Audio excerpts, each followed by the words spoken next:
Good day, mates. This is Paul Comfort, and you're listening to the Transit Unplugged podcast from the land down under.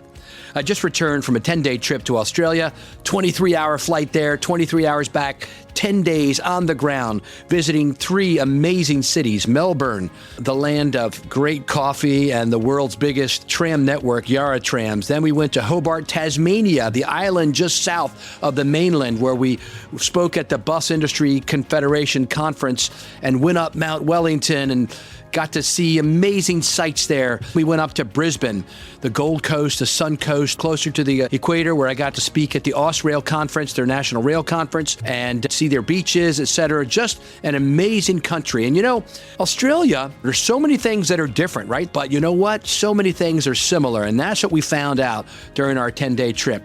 Out of that, we're going to come to you with 5 amazing podcasts. That's right, 5 podcasts from Australia, where you can really learn about what's going on there. I was able to record some great interviews, including today's with John Storms, the Managing Director at Transit Systems in the state of Victoria, and Mark Peters, who is the Executive General Manager of e-mobility and fleet innovations at Transit Systems for all of Australia.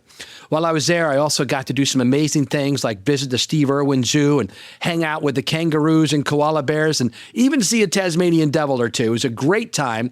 We're going to bring it to you on these 5 podcasts and 2 episodes of Transit Unplugged TV, now with over 2 million views on our YouTube page. Check it out. In January and February, we're going to show you what we saw while we were there, and you can enjoy the fun with us. Now, on to today's episode. John Storms, Managing Director at Transit Systems, a major contractor there in Australia, and Mark Peters, who is the Executive General Manager of e-mobility and fleet innovation at Transit Systems. He and I did a joint presentation together at the big conference, and I was able to visit John Storms at the garage at which he is General Manager. His operation, big operation, 0 vacancies. He is completely full and has a line of people out the door, so to speak, wanting to work there. He's going to tell you how he's created an environment where people want to come to work and are very interested in being part of the transportation industry there. We'll also talk about accessibility there and the transition to zero-emission buses, which they're well on the way to doing there in Australia. They're focused on it. I actually got to drive a battery electric bus, a 40-foot bus. I used to have a commercial driver's license, and they showed me how to work these battery electric ones, and I was able to drive it around the yard. You'll see that on one of the episodes of Transit Unplugged TV. But today, we talk to these 2 amazing leaders on what's happening in transportation in Australia. Come join us in the land down under. John, man, we just took a great tour of your operation here. This is awesome. Yeah, thank you. We're really, really proud of what we do and what we're going to do here. You were telling me that you really have like 100% retention rate for your employees here. That's amazing. Yeah, when we started coming out of COVID and myself and the majority of the new leadership group, we realised that, you know, that would be a problem. If you don't have drivers, it's really hard to operate a bus company. So, you know, we decided the strategy had to be to become the employer of choice. So we decided, you know, we need to identify who our best recruiters are. And those recruiters are the people already in your lunchroom. So our business has a real focus on people. I don't say that as a cheesy sales pitch, but we genuinely put a lot of focus on the people that want to be here. And I think that retention rate is reflective of us getting the balance right between the commercial realities of running a public transport organisation and having enough emotional intelligence and empathy to realise that it's really about people. Well, speaking of people, I met a couple ladies in your driver's class. I got to go in and meet them, as you know. And tell me about the program you've got now where you're trying to get more women into the workforce and bus drivers. So we've partnered with Women Can, who is an organisation that supports opportunities for women, and we've opened up a couple of positions here where we're going to train a person that's never driven a bus before. We'll train them to get to the stage where they are an accomplished bus driver and part of the team. And I think that's a great initiative to give women an opportunity that may not have looked at this industry before. Yeah, it's especially the driver pool and mechanics have largely been a male-dominated workforce. So I think that's very exciting. It's because being a bus driver is an awesome job.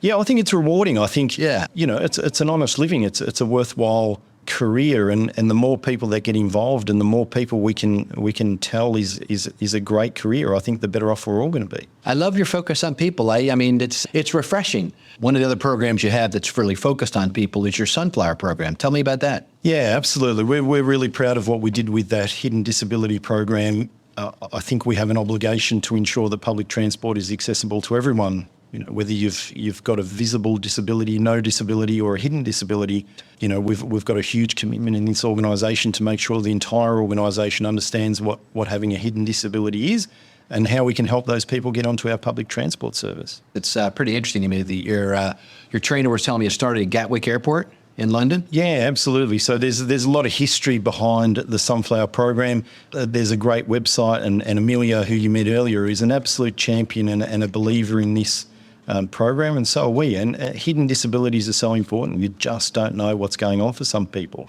And if we can be aware as an organisation and as a transport provider, I think that's a good thing. If you've completed the training and you're certified in understanding what the process is, you get a lanyard, and that gives a sign to the person that has a hidden disability that they can actually approach you, and you've got an understanding of what might be going on for them. And you told me like all of your drivers and most of your staff are all have that training. Yeah, absolutely. We're at 90, I think it's 97% of all our staff are now trained. I think as an organisation, you've got to commit. It's not about ticking a box and going through a process. I think you've genuinely got to believe in the program and commit to doing it properly. That's great. It's like my last book I wrote, The New Future Public Transportation. I have a chapter in there about what a future leader in a post-COVID world looks like in transit. And at the core of it is compassion for our passengers is what I believe. And that's what should motivate us.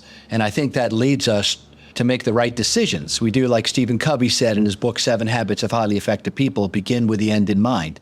And the end really is the passenger, isn't it? Yeah, absolutely. It's all, for us, we're always reflecting on what does our customer experience really look like. We put a lot of time and effort into analysing feedback we get from passengers, feedback we get from the department, and just, you've got to be aware of what sort of level you're offering. Yeah. So we just walked the yard. You got a great yard out there, and you have a lot of, tell me about your bus fleet and your focus on, you're looking at hydrogen now, huh? Yeah, so we've got the first 2 hydrogen fuel cell buses in Victoria.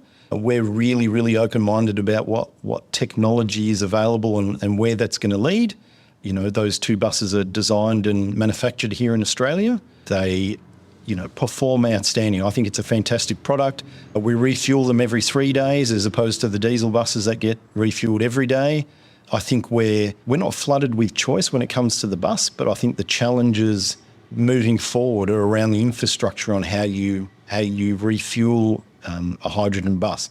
Even from a battery electric perspective, I think the challenges are in what does the yard look like? What does the infrastructure look like? I think the bus is now, I think we've gotten over all the range anxiety and we certainly are flooded with choice. There are lots of products out there.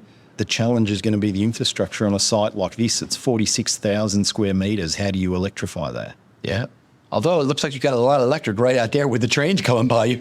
Yeah, if we could just run a power line from there to here, we should do all right. So tell me about yourself, your background. Where you said you're not from here. Where are you from? I was originally born in Belgium. Okay. My family emigrated to Australia when I was about 7 or 8 years old. I'm an accountant by trade. Certainly haven't had many accounting jobs in the last 20 years, but I love people. I think every business is about people. This business is about people. It's not about buses. I love that. I agree with you. Yeah. It's for too many people, it's about the equipment or about the funding or about the technology, but that's not really what it's about, is it? No, I think a bus company is one of the easiest businesses to run. If your bus is clean, has fuel in it and a driver, and it's on time, you are 95% of the way there. I think our strength and our success as a business will come from our people. That's great. And what do you see for the future of public transportation? I mean, we're a few years out of COVID now. There's a lot happening with the technology. Where do you envision public transportation here in Australia going? Look, I think the population definitely needs to grow to take advantage of what's available. I think the public transport system is great. I think we're limited by the number of people that are actually in these high density areas. And as we grow as the country and as a population, I think public transport can only get better and better. And I read somewhere that Melbourne's on a path by 2030 or something to maybe even pass Sydney for population. So this area is really growing. Yeah, absolutely. I would not disagree with that. And I think that's an exciting time to be part of Melbourne and certainly public transport in this state. Yeah. Melbourne has been voted, I think, 7 years in a row, the most livable city in the world. And I love Melbourne. I mean, one of the things I love about it is where I'm like there's a coffee shop like at every block. I mean, this is a great place to live, isn't it? Yeah. I love Melbourne too. I wasn't born in Australia, but I certainly agree. Melbourne is the most livable city in the world. It is the sporting capital of Australia. It is the fashion capital. It is the food capital. I think it's a great place. Once you overcome the 4 seasons in one day, I think it's an incredible place. That's hilarious you mentioned that, because we were just walking, we were downtown yesterday, and we were like, okay, it's summer now, and now it feels like it's winter in one day. Yeah. What's that about? Just because it's on the ocean or something? Or Look, I think it's a running joke to most people that aren't in Melbourne, but I think it's the thing we love about the city. You always have a jacket in the car. You just never know what's going to happen. Well, thank you so much, John, for spending time with us and opening up. Yeah, welcome open house to see everything and meet all your staff. I'm very impressed by them. You've got a great team here. No, thank you, Paul. Appreciate it. I'm sure, they'll agree they've had fun meeting you today too. And I think they genuinely believe that this business is about people. I think that's definitely where our success is. After doing this interview with John in Melbourne, I flew to Hobart, Tasmania to give a talk at the Australian National Bus Industry Confederation Conference with our next guest, Mark Peters. And right after we got off stage, Mark and I sat down to talk about how to improve transit in Australia, the transition to zero emissions, and the changes in the Australian transit industry landscape. Great to be here in Hobart, Tasmania, part of Australia, and I'm here at the big conference, the Bus Industry Confederation Conference, which is their big national bus association. And I just walked off the stage after having spoken to the crowd on transit trends, and I did it as a co-presentation with my friend Mark Peters. Mark, welcome to the show. Thank you, Paul. Great to be here. Yeah. We had dinner the other night. I found out Mark's favorite city in America is Nashville, Tennessee. That's right, man. He's a big country music guy, and you don't mind me saying this, I'm sure, but he had tickets to go see Pearl Jam. And what happened, Mark? I'm at the big conference in Hobart, so I'm about 1,000 kilometres away. Yeah, they were in Sydney. right? They were in Sydney, yeah. So we're here, as you know, on the Transit Unplugged tour of Australia. We started out with 3 days in Melbourne, where Pearl Jam played while we were there, with people all over with the T-shirts on. Then we came here to Hobart, Tasmania, which is an island south of the mainland, and it is a state in the nation of Australia. We got to meet with the CEO of the transit system here and talk to her as well. And Mark, though, tell us what you do, Mark, so you can say better than I can. So my portfolio includes the national operations. So we operate through 6 states in Australia. So I oversee all of the bus operations, the asset management. But I've spent the last 4 years doing the zero emission transition in a different role. I've recently started a new role, and thankfully I was able to retain that portfolio of the zero emission transition as well. So I now have a general manager for e-mobility and fleet. I have a national infrastructure and delivery manager doing the charging and the infrastructure, and I have 5 managing directors that manage great businesses across the country. Now, in your kind of a national role, you've been involved, and you are able to talk about it, something called the Bus Industry Task Force, which came out here. And the topic really interests me, and I think it will people all over the world. Tell us a little about that, Mark. Sure. So there was a change of government, state government, in March 2023. And the new Transport Minister, Joe Haylen... In New South Wales? In New South Wales, yes. Joe Haylen commissioned an independent bus industry task force. Having been the shadow transport minister for a long time, she knew that there were opportunities out there to improve the service. So she had commissioned a report, independent of the government, independent of the transit agency. So it was an independent report, and they ended up delivering 4 reports. One of them was in response to a serious accident that we had here in Australia, in the Hunter Valley in New South Wales. So the task force quickly shifted and did a safety report as well. So there was report 1, 2 and 3, and also the safety report. So that's the background to it. And what the chairman, John Lee, was very focused on delivering positive outcomes for the customers. And he had identified many areas across the city of Sydney where he would term the phrase Uber suburbs, where there was no options of public transport and the only way to get anywhere was either to drive or Uber. He acknowledges, and it says in the report, that we just need to do better. We need to do better network planning. We need to invest in public transport. And that was one of the key findings, was that buses pull their weight in terms of moving people around a city, but they weren't getting any love from the funding bucket. So the report identified that bus was just heavily underfunded for a very long period of time. So third report was only just released, so we're pretty keen to see what the government and Transport for New South Wales, the transit agency, do with that report. There were so many recommendations that come from it. It was driver wages was an important one, so, and particularly in New South Wales, where they earn about 3 to 4% less than other states. But not only that, even if they were all on the same rate, we really need to do better with our drivers. We need to promote their presence to the community, improve their profile. And we just listened to the antisocial behaviour session just before ours, and we really need to lift the profile of drivers right across the industry. Another recommendation that's pretty close to my heart is contract management. So our contracts previously have been, they were simple contracts, 50-odd pages. Now they're around 600, 700 pages. Holy moly. Yeah. And for you to come in as a contract operator of bus service. Yes. 600 pages. Yes. Wow. Yeah. And if you... It adds cost, I imagine. It does. Yeah. It adds cost, it adds complexity. And if you pulled 4 pages out of that contract, it won't change the base of the contract. The operator will still have to deliver the services. So there's a recommendation from the task force to improve and simplify these complex bus contracts. And also the task force recommended that operators and Transport for New South Wales do better from a relationship point of view, and in the report it uses the term us and them, and work towards more of a partnership model. I love that. Yeah, that's key. Yeah. I've said that in the US, a lot of times contractors are viewed as vendors. And contractors are not vendors. They're standing in the shoes of the transit agency, operating the service in a way that the average passenger doesn't even realize there's a difference. Yeah, exactly. Yeah, so, well, that's interesting. We'll be interested to see if the government takes action on that, and we'll follow up with our listeners on that. One of the other things I wanted to mention, you mentioned that your portfolio now includes zero-emission buses. Tell us what's happening there. Is there anything happening with hydrogen? How is battery electric working here? Those kind of things. Sure.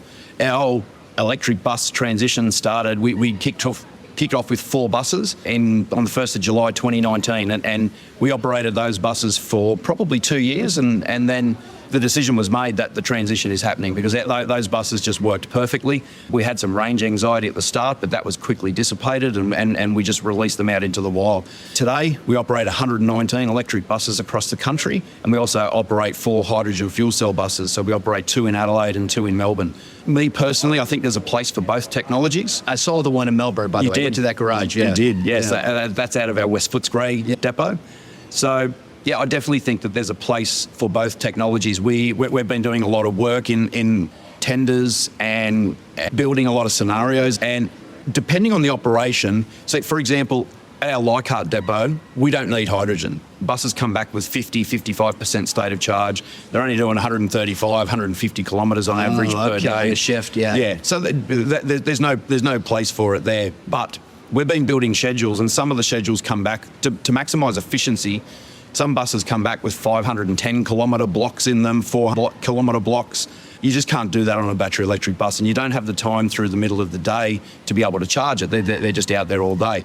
Hydrogen can deliver that efficient solution. Another positive aspect about hydrogen that doesn't get spoken about a lot is for congested depots. So with hydrogen, you've got a hydrogen refuelling site, which is similar to your diesel refuelling area. So you've got your diesel fuel tank, you've got your pumps, you've got your bowsers. With hydrogen, you've got a very, very similar thing. So you can have storage tanks with tube trailers, you can have your refueling, and buses can come in to a central refueling point and then go and park in an unobstructed part of the depot where you don't have charges or gantries. You've just got your regular traditional hard stand to park on. So, yeah, I think there's definitely a place for both. You mentioned that you're playing out scenarios and figuring things out. Talk to us about the role of technology and innovation, and how does that help you deliver really good service and a better customer experience outcome, which I know you're focused on. Yeah, so just about every bus that we operate has a system on it called Green Road. Green Road monitors the drivers and gives them real-time feedback on their performance for harsh braking, harsh accelerating and cornering.